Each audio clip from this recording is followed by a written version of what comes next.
Au début, bien sûr, les plus distraits d'entre nous ont eu un petit instant d'incrédulité à se demander « mais pourquoi diable envoyer de la charcuterie dans l'espace ?» Et puis, après un éclair de lucidité qui était le bienvenu, on a commencé à faire le distinguo entre Rosette et Rosetta.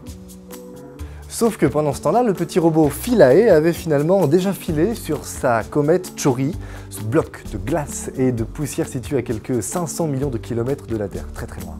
Et malgré son sobriquet un petit peu enfantin, Chury, eh bien la comète suscite la fascination des plus éminents spécialistes et chercheurs, tous fans invétérés de l'infiniment grand. À la source de cette attirance, pour le coup pas uniquement gravitationnelle, la possibilité d'en savoir plus sur les origines du système solaire, sur les origines de l'apparition de l'homme, l'apparition de la vie et même de la planète Shadok. Mais aussi et surtout la magie, la découverte de l'inconnu, la possibilité de prendre un peu de hauteur par rapport à toutes nos considérations sociétales et quotidiennes. Comme l'affaire Nabila, où le déjeuner jouy-Fillon doivent sembler bien plat vu d'en haut, en même temps pour un déjeuner y trouver des plats c'est normal.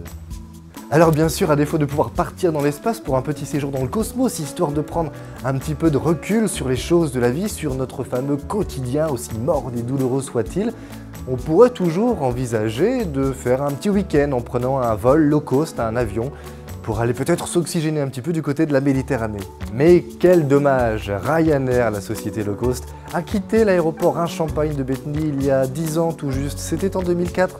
La même année justement où la sonde Rosetta était envoyée dans les airs. Mais heureusement, comme le disait un célèbre romancier suédois, les voyages les plus remarquables sont intérieurs, libérés du temps et de l'espace. Et en suédois, ça se dit Skridsroll.